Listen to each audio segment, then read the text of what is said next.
अस्सलाम वालेकुम। मैं अवैस आपका कंप्यूटर इंस्ट्रक्टर आज फिर एक नई वीडियो के साथ आपके सामने हाजिर हूँ। आज की इस वीडियो में हम आपके लिए लेकर आ रहे हैं क्लास 10th कंप्यूटर साइंस का जो आज पेपर हुआ है उसकी आंसर की उसका पेपर का सोल्यूशन बहुत ऑब्जेक्टिव एंड सब्जेक्टिव डिटेल में आपके साथ डिस्कस करूंगा। और इसके साथ साथ एट द एंड में आपको बताऊंगा कि कितना पोर्शन आपका मेरे गेस्ट पेपर में से आया था, कितना परसेंट सेक्शन बी में से आया तो कितना परसेंट सेक्शन सी में से आया है। ठीक है, हम डिस्कस करते हैं, स्टार्ट करते हैं आज की वीडियो को। जब सबसे पहले हम स्टार्ट करने जा रहे हैं एमसीक्यूज सेक्शन ए, जिसमें पहला एमसीक्यूज था step by step problem solving method कौन सा होता है, एल्गोरिथम होता है। कौन सी प्रोसेसर डायरेक्टिव आपके पास लाइब्रेरीज फाइल को इंक्लूड कराती है, हैश इंक्लूड कराती है। कौन सा फॉर्मेट स्पेसिफायर आपके पास लॉन्ग एंड के लिए यूज किया जाता है, एलडी यूज किया जाता है। यहाँ एक एक्सप्रेशन गिवन है, b is equal to a plus plus plus plus plus a. अब यहाँ पर आपके पास इस एक्सप्रेशन के ऊपर ऑपरेटर की जो ऑर्डर ऑफ प्रेसिडेंस है वो फॉलो होगी। आपको मैंने वो टॉपिक डिस्कस किया था कि इसको देख के जाइएगा, ये इंपॉर्टेंट टॉपिक है एमसीक्यूज। और आपके पास subjective portion point of view से भी और सब्जेक्टिव के अंदर भी क्वेश्चन आया है इससे रेलिवेंट, वो आपके साथ बाद में डिस्कस करूंगा। तो आपका कंप्यूटर यहाँ पर कंपाइलर ऑर्डर ऑफ प्रेसिडेंस को फॉलो करते हुए आपके पास जो कैलकुलेशन करेगा उससे आपके पास आंसर आएगा 12। ठीक हो गया। देन अगर आपकी बात करें which statement is use to exit from the body of switch statement, तो ब्रेक करता है। कंडीशनल स्टेटमेंट का प्राइमरी पर्पस क्या है कि आपके पास वो डिसाइड करता है कौन सी सीक्वेंस ऑफ स्टेटमेंट को एग्जीक्यूट किया जाना है, वो आपके पास कंडीशनल स्टेटमेंट का पर्पस होता है। नेक्स्ट, आपके पास एक प्रोग्राम गिवन है जहां पर कहा जा रहा है एक्स की वैल्यू 0 है, इसका आउटपुट क्या प्रिंट होगा। तो बजाहिर इसके आउटपुट तो कोई भी चीज नहीं आएगी क्योंकि हमारे पास आपका कंपाइलर एरर थ्रो कर देगा। एरर क्या थ्रो करेगा कि एल्स से पहले आपके पास कोई ना कोई एक्सप्रेशन एक्सपेक्टेड है। इस वजह से आपके पास यहाँ पर इसका आंसर जो है वो एरर, इसका जो बेसिकली करेक्ट ऑप्शन है वो एरर आएगा क्योंकि आपका कंपाइलर यहाँ पर एरर को थ्रो कर रहा होगा। इसके बाद एक क्वेश्चन है कि in which loop condition is place at the and.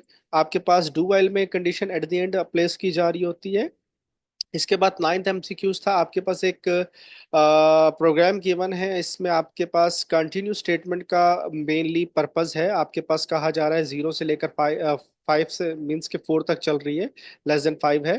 तो आपके पास यहाँ पर कंटिन्यू जो है वो इसकी बॉडी में है, प्रिंट इससे बाहर है। ठीक है, जब ब्रेसेस ना लगी हो तो मोस्टली कंसिडर किया जाता है जो नेक्स्ट वेरी नेक्स्ट स्टेटमेंट है वो उसकी बॉडी का पार्ट होगा। ठीक है, अब यहाँ पर अगर हम देखें 0 से स्टार्ट हुआ, 0 मैच नहीं होगा 3 से, तो इसमें इट्स मीन कि आपके पास कंडीशन सेटिस्फाई नहीं किया, कंटिन्यू एग्जीक्यूट नहीं हुआ तो 0 प्रिंट हो गया।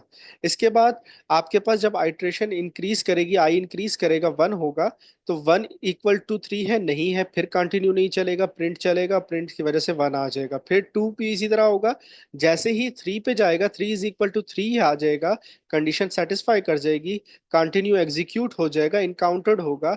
आपको मालूम है जब भी कंटिन्यू इनकाउंटर्ड होता है तो आपका उससे रिमेनिंग जितने भी लूप के अंदर स्टेटमेंट्स हैं वो तमाम की तमाम स्किप हो जाती हैं, नेक्स्ट आइट्रेशन पे चला जाता है। यानी आई अब 4 हो जाएगा, 4 मैच होगा 3 के साथ तो कंडीशन सेटिस्फाई नहीं करेगी, इट्स मीन कंटिन्यू नहीं चला, तो प्रिंट एफ चलेगा और 4 प्रिंट हो जाएगा, यानी कि 3 बीच में से स्किप हो गया।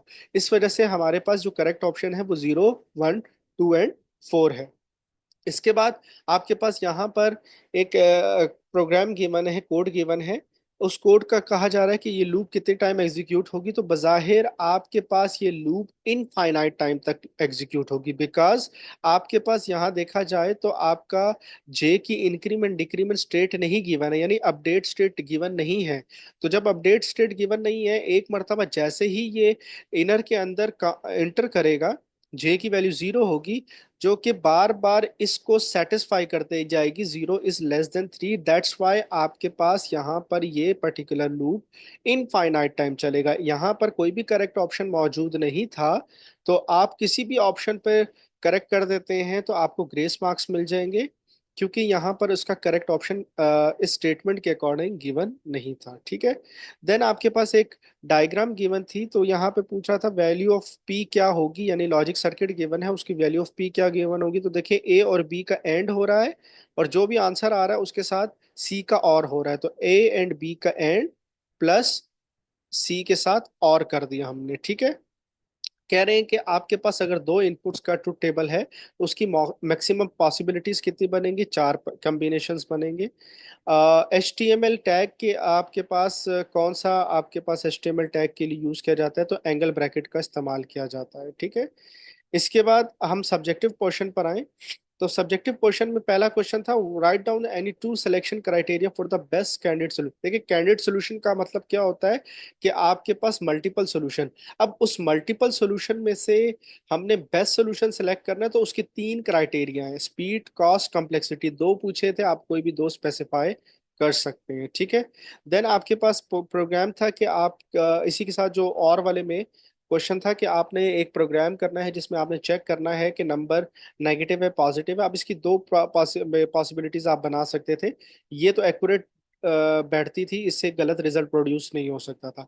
इससे गलत रिजल्ट प्रोड्यूस होने के चांसेस हो सकते थे कि अगर नंबर जीरो हो तो आपके पास वो तब भी नेगेटिव कह देगा, बट आप अगर इस कोड को फॉलो करते हैं तो डिट्टो आपका प्रोग्राम का आंसर सही होगा। हाँ, इसको लिख देते हैं तो मेरा ख्याल नहीं, ख्याल कि एग्जामिनर उसको गलत कंसिडर करेगा, ठीक है। तो आपने दोनों में से जोन सा भी सोल्यूशन इसका लिखा है तो मे बी आपका आंसर एग्जामिनर उसको करेक्ट कंसिडर करेगा। देन आपके पास हाई लेवल लैंग्वेज क्या होती है और उसकी दो एग्जांपल बतानी थी। अगर आपको याद हो तो मैंने गेस्ट पेपर में हाई और लो लेवल या हाई और असेंबली लेवल का डिफरेंशिएट लिखा था। अगर आपने डिफरेंशिएट पॉइंट ऑफ व्यू से भी याद किया, हाई लेवल लैंग्वेजेस की कुछ ना कुछ थ्योरी याद होगी। अगर उस थ्योरी को हम यहाँ पर लिख दें तो यही मैंने वही थ्योरी लिखी है जो मैंने डिफरेंशिएट में यूज की थी, ठीक है। और इसके साथ एग्जांपल बता दी कि कौन कौन सी हाई लेवल लैंग्वेजेस होती हैं, ठीक है। तो ये भी बहुत आसान का क्वेश्चन था। इसके साथ साथ differentiate between the break and continue statement, break और कंटिन्यू स्टेटमेंट का डिफरेंस बताना था। तो ब्रेक स्टेटमेंट आपको मालूम है कि जैसे ही एग्जीक्यूट होती है, अगर लूप की बात करें तो आपके पास एग्जिट करवा देगी from the body of the loop statement.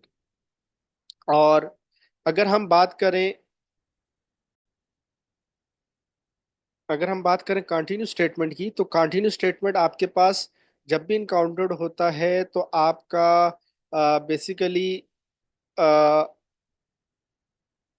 आपका क्या होता है कि स्टेटमेंट्स को, जो रिमेनिंग स्टेटमेंट होती है आपके लूप के अंदर, उसको उस बेसिकली उसको स्किप कर देता है। पूरा का पूरा प्रोग्राम को टर्मिनेट नहीं करता, ठीक है। आपके पास जबकि अगर हम बात करें ब्रेक स्टेटमेंट की, तो ब्रेक स्टेटमेंट आपके पास कंप्लीटली टर्मिनेट कर देता है आपके लूप को, जबकि ये कंप्लीटली टर्मिनेट नहीं करता, आपकी नेक्स्ट आइटरेशन पर चला जाता है, ठीक है। इसके अलावा नेक्स्ट क्वेश्चन था आपके पास, स्केप सीक्वेंसेस कुछ दिए हुए थे, उसके पर्पस बता रहे हैं। ये भी मैंने आपको स्पेसिफाई किया हुआ था गेस्ट पेपर में, स्केप सीक्वेंसेस और उसकी एग्जांपल। अगर आपने एग्जांपल्स देखी हैं तो उसका पर्पस आप यूजेस लिख सकते थे, ठीक है, कि क्या बैक स्लैश बी का क्या पर्पस होता है, एन का क्या पर्पस होता है, और डबल कोड का क्या पर्पस होता है, ब्लैक स्लैश टी का क्या पर्पस होता है। इसी तरह एक क्वेश्चन था, give the syntax of pre test loop. अब आपको अगर याद हो तो मैंने गेस्ट पेपर में क्वेश्चन दिया था, differentiate between pre tested and post tested loop. अगर आप प्री टेस्टेड और पोस्ट टेस्टेड करते हैं और मेरे नोट्स आपने देखे होंगे तो उसमें मैंने एग्जांपल दी थी। प्री टेस्टेड कौन सी होती हैं, फॉर और वाइल होती हैं, और जबकि पोस्ट टेस्टेड कौन सी होती है, डू वाइल होती है। तो प्री टेस्टेड के लिहाज से फॉर का लिख दें या वाइल का लिख दें, आपका आंसर सेटिस्फाई होगा, ठीक है। देन वंस अगेन आपके पास एक एक्सप्रेशन दी हुई है, उसको इवेल्युएट करना है। मैंने आपको बताया था कि ये पेपर में आता है ऑर्डर ऑफ प्रेसिडेंस के पॉइंट ऑफ व्यू से।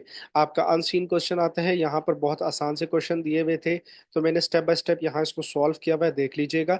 हाँ, ये आपके लिए हो सकता थोड़ा सा न्यू हो। इसमें आपने सबसे पहले पावर को सॉल्व करना था, पावर के बाद बाकी प्रेसिडेंस को देखना था, ठीक है। देन आपके पास नेक्स्ट क्वेश्चन था, what are the limitation of switch statement. तो स्विच स्टेटमेंट की क्या लिमिटेशन होती है, यहाँ मैंने इसकी लिमिटेशन कुछ स्पेसिफाई की हुई है।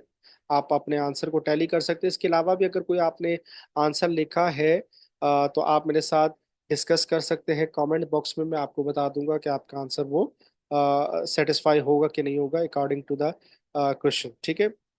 देन आपके पास यहाँ पर क्वेश्चन था नंबर 5, कि आपने बताना था कि इसमें एरर कौन कौन से। तो मैंने लाइन बाय लाइन यहाँ एरर स्पेसिफाई किए हुए हैं कि क्या क्या एरर है, उसके क्या क्या बेसिकली रीजंस हो सकती हैं, ठीक है।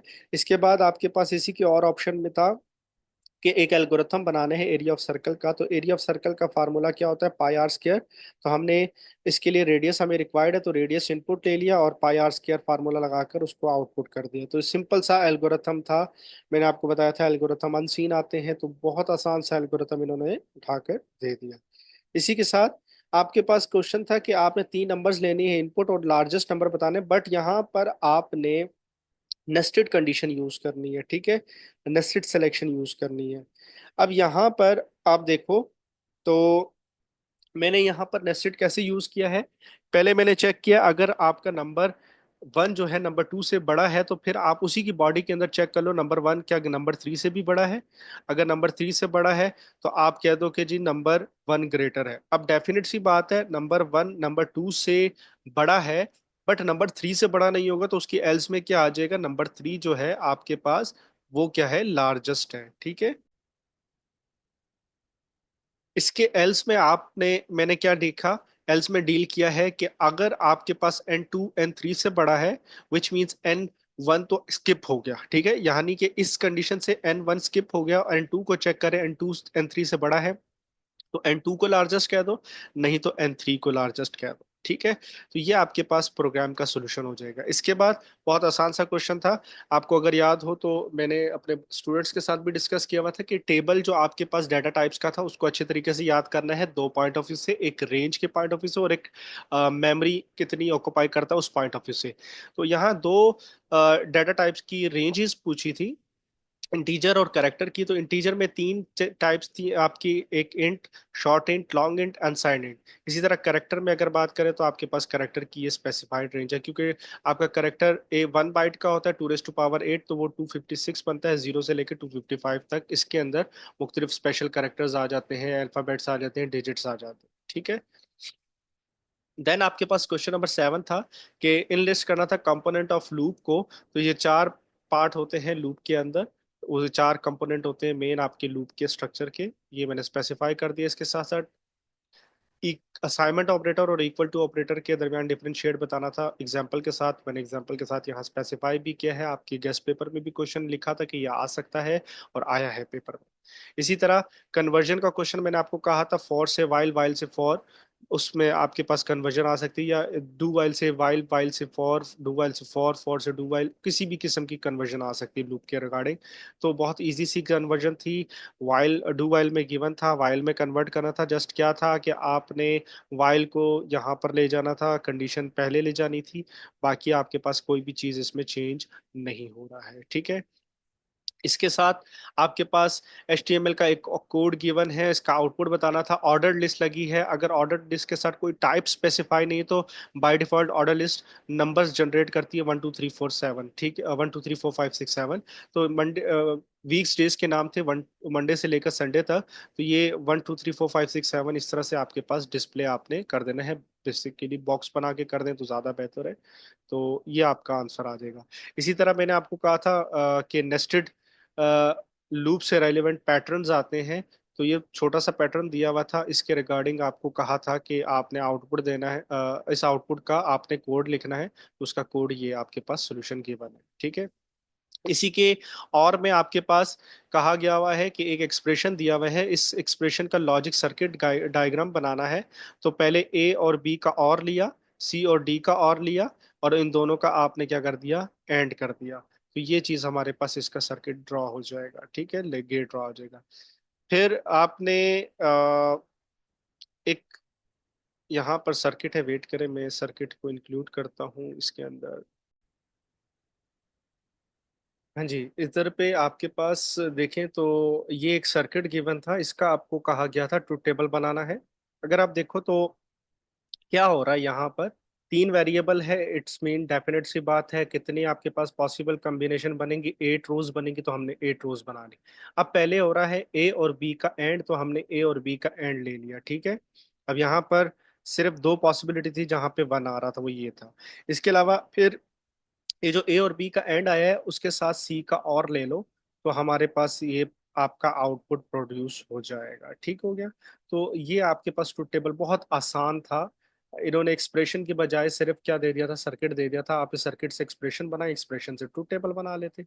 ठीक है, कौन सा मुश्किल काम है, बहुत आसान सा ये आपके पास सिचुएशन थी। मैंने आपको गारंटीड कहा था कि चैप्टर नंबर 6 से शॉर्ट क्वेश्चन लॉन्ग क्वेश्चन लाजमी आता है। बहुत अच्छे तरीके से तैयार करके जाइएगा, आसान सा चैप्टर था और बहुत सारे क्वेश्चन उससे आए हैं। ठीक है, इसी तरह ये भी एक छठे चैप्टर से ही था कि briefly explain the role of a byte in a data representation in computer.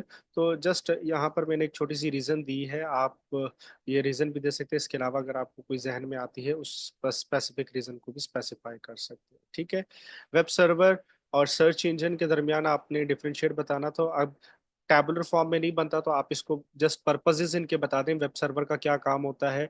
और कोई एक आध एग्जांपल अगर याद है तो लिख दें, नहीं तो अपनी तरफ से भी कोई सर्वर की एग्जांपल लिख सकते थे। ठीक है, लिख सकते हैं।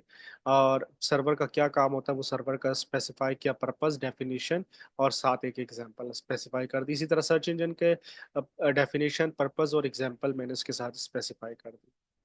इसी तरह एक इसके साथ कोड था कि आपने फर्स्ट 10 नेचुरल नंबर प्रिंट करने हैं फॉर लूप से। फर्स्ट 10 नेचुरल नंबर क्या है, सिंपल सा था, 1 से लेकर 10 तक लूप को चलाओ और उसको प्रिंट कर दो, तो ये फर्स्ट 10 नेचुरल नंबर को प्रिंट कर देगा। यहाँ पर हमारे पास सेक्शन बी एंड होता है और अब सेक्शन सी की तरफ जाते हैं। सेक्शन सी आपके पास पहला क्वेश्चन था फ्लो चार्ट का।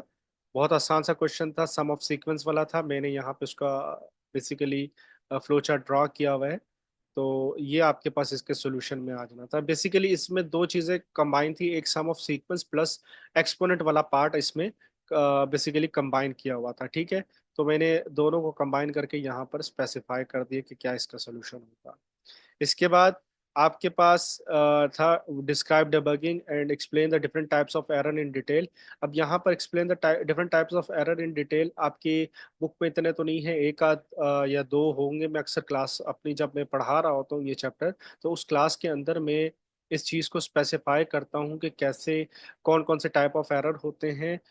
जो कुछ बेसिकली याद रह जाने वाले एरर्स हो मैं उनको स्पेसिफाई कर देता हूँ, बता देता हूँ। अब डिबगिंग क्या, एक ऐसा प्रोसेस है जो कि आपके पास एग्जामिन करता है किसी भी प्रोग्राम को लाइन बाय लाइन और हेल्प करता है फाइंडिंग एंड रिमूविंग एरर के अंदर। ठीक है, एरर्स की टाइप्स की बात करें तो मैंने यहाँ चार किस्म के एरर स्पेसिफाई किए हैं। पहला साइंटेक्स, रूल की वायलेशन, आपके पास साइंटेक्स एरर होता है। जैसे आपने सेमी कॉलन वगैरह मिस कर दिया, जैसे मैंने यहाँ पे मेंशन भी किया हुआ है, लेट्स, या इवन दैट आपने गलत डिक्लेरेशन दे दिया। अब रूल है ना, वेरिएबल को स्पेसिफाई करने का रूल है, तो अब उस रूल को वायलेट करेंगे तो वो आपके पास कौन सा एरर आ जाएगा, साइंटेक्स एरर आ जाएगा। ठीक है, अब यहाँ पर आप लेट्स सपोज मैं लिख देता हूँ इंट ए और सेमी कॉलन भूल जाता हूँ, तो वो भी आपके पास सिंटैक्स एरर की एग्जांपल में लिख सकते हैं। ठीक है, रन टाइम एरर क्या होता है, ऐसा टाइप ऑफ एरर होता है जहां पर आपके पास कंपाइलेशन के दौरान आपके पास एरर दे देता है। ठीक है, लाइक मैंने एक ऐसी लॉजिक लगाई है यहाँ पर कि आप वो एक्सेप्टेबल नहीं है, कंपाइल नहीं करता आपका कंपाइलर उसको। 5/0 कोई भी नंबर जीरो से डिवाइड नहीं होता, इनफिनिटी आंसर आ रहा होता है। ठीक है, तो इस पे आप पर आपके पास जो एरर आएगा वो रन टाइम एरर कहला रहा होता है। इसी तरह लॉजिकल एरर है।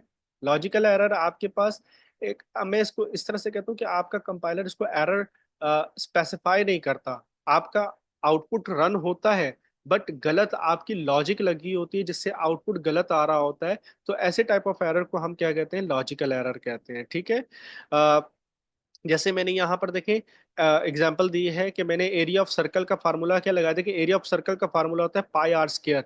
अब मैंने पाई आर स्क्वायर को मल्टीप्लाई करने के बजाय मैंने क्या यहाँ पे कर दिया, डिवाइड कर दिया। अब यहाँ पर मुझे एरर नहीं देगा, आंसर गलत दे देगा, आंसर गलत आ जाएगा, बट आपके पास एरर कोई इस तरीके का एरर नहीं आ रहा, आंसर गलत प्रोड्यूस कर रहा। तो ऐसे टाइप ऑफ एरर को हम लॉजिकल एरर करते हैं कि जहां पर हमने लॉजिक गलत लगाई है।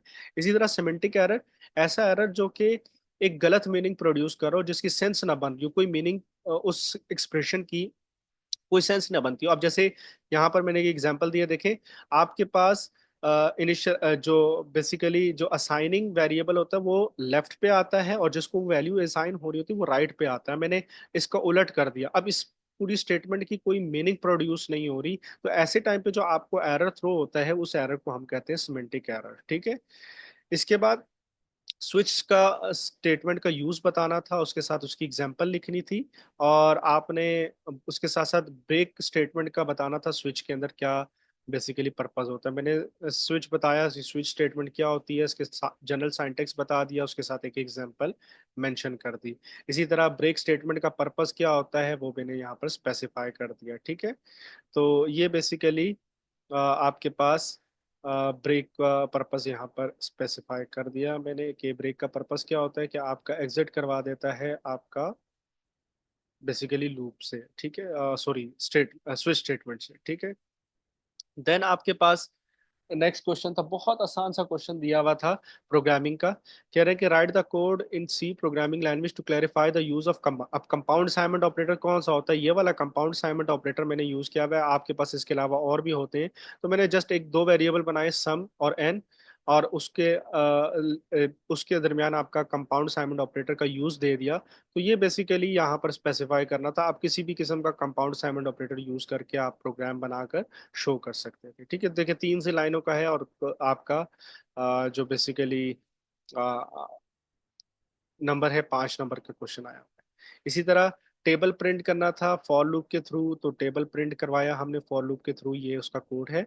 इसी तरह इसके ऑपोजिट साइड पर आपके पास था कर्नफ मैप से आपने एक्सप्रेशन को सिंप्लीफाई करना है, प्लस उसका सिंप्लीफाइड सर्किट बनाना है। तो बेसिकली इसमें दो पेयर बन रहे हैं दो दो के, तो वो मैंने यहाँ बना दिए हैं, और से जो कॉमन निकल रहा है वो भी मैंने आपके पास यहाँ पे लिख दिया है, और उसका सिंप्लीफाइड सर्किट भी यहाँ पर मैंने आपको बना दिया। आपके पास एक आ रहा है अ, एक जस्ट मिनट में थोड़ा सा इसमें करेक्शन करूंगा। जी, इसका ये आपके पास सिंप्लीफाइड सर्किट बन चुका है। देखिए आपके पास ये इससे आ रहा है b bar c plus b c bar, तो हमारे पास बी बार ये रहा, सी बार ये रहा, और यहाँ से पहले जो प्रोड्यूस हो रहा है वो बी सी बार हो रहा है, और यहाँ से बी बार सी आ रहा है। इन दोनों का एंड लिया, एंड के बाद इन दोनों का हमने क्या ले लिया, और तो हमारे पास एफ प्रोड्यूस हो जाएगा। इसी तरह आपके पास एक टेबल गिवन है, उस टेबल में आपने यहाँ पर देखें तो यहाँ पर ये पहली लाइन सेंटर में नहीं है, मैं आपको बता दूं थोड़ी सी सेल पैडिंग हुई हुई है। और यहाँ पर अगर आप देखो तो इसका सोल्यूशन कुछ इस तरह से बनता है कि टेबल आपका बॉर्डर 1 है, सेल स्पेसिंग इसमें 0 कर देनी है, सेल पैडिंग थोड़ी सी कर दी हमने 5 कर दिया।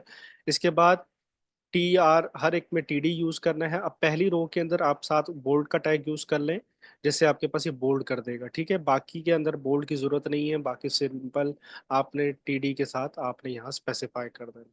लास्ट क्वेश्चन इसके साथ था, आपके पास वाइल और डू वाइल के दरमियान कंपेयर एंड कंट्रास्ट करना था, तो आपने ये आपका इसके दरमियान थोड़ा सा आपने बताया कि क्या आपका वाइल लूप होता है और क्या डू वाइल लूप होता है। इसके साथ मैंने आपको कहा था कि मैं आपको डिस्कस करूंगा, बताऊंगा कि कितना परसेंट आपका गेस्ट पेपर में से आया है। तो अप्रॉक्सीमेटली 70 to 75% आपका सेक्शन बी जो है मेरे गेस्ट पेपर में से आया है। इसी तरह 85 to 90% सेक्शन सी जो है वो गेस्ट पेपर में से आया है। उम्मीद करता हूँ कि मेरा गेस्ट पेपर आपके लिए फ्रूटफुल रहा होगा, अगर आपने अच्छे तरीके से उसको प्रिपेयर किया है तो। इंशाल्लाह नेक्स्ट वीडियो में आपके साथ मुलाकात होती है। अल्लाह हाफिज।